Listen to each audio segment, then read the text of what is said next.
My phone screen glowed in the dark kitchen. The balance stared back at me. 0, 0. 10 years of savings, gone in seconds. Behind me, laughter echoed from the living room. My brother-in-law leaned back in his chair, smug, swirling whiskey in his glass. "We needed it more than you," he said. "Don't act like you didn't see it coming."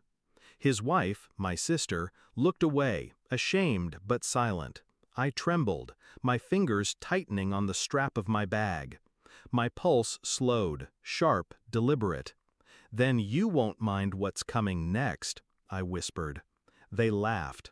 But the laugh was cut short when a loud bang shook the house. The front door flew open, and everything shifted. I should have known it was coming.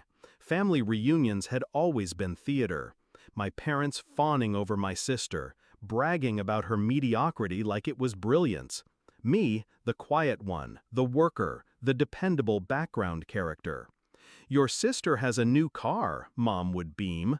"Your sister's husband just got promoted," Dad would add. When it came to me, silence. At best, a polite nod. At worst, "Well, you're doing fine, right?" I told myself it didn't matter, that I was building something bigger, steadier. But they weren't blind.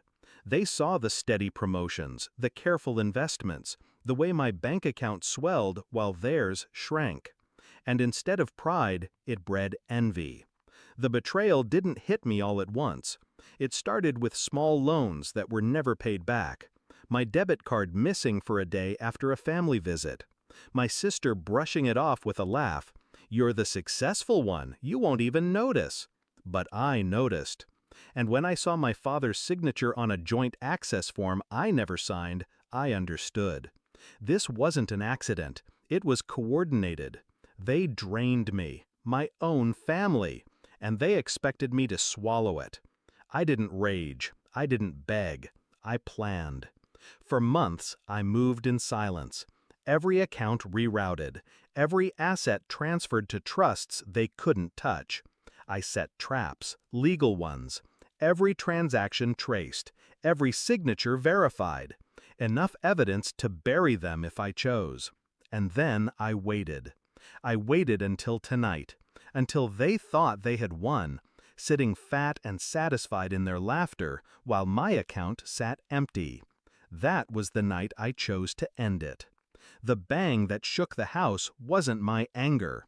It was calculated timing. The sheriff stepped inside, followed by 2 officers, papers in hand, badges gleaming. "Court order," he announced.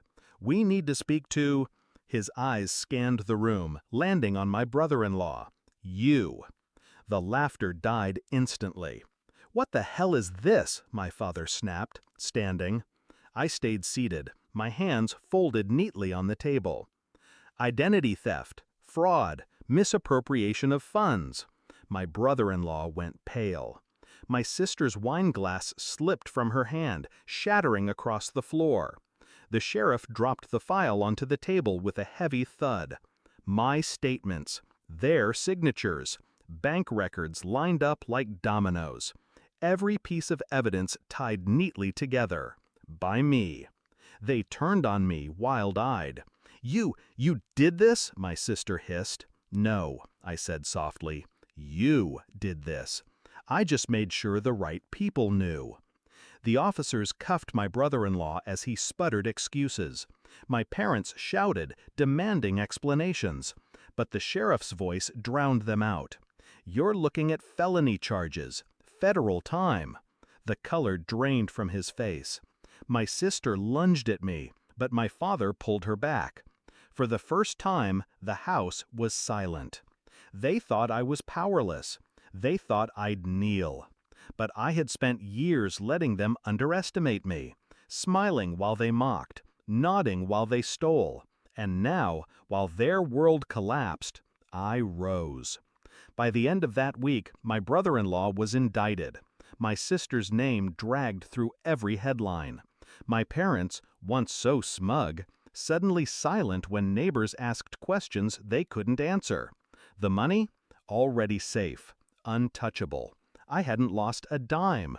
The account they drained? A decoy, a fraction, a test they failed spectacularly.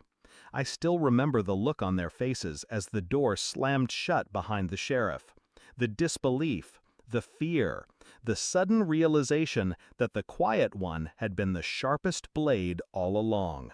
And me? I didn't smile, didn't gloat.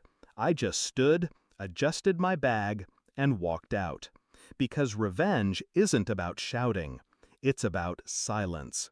The kind of silence that follows a bang.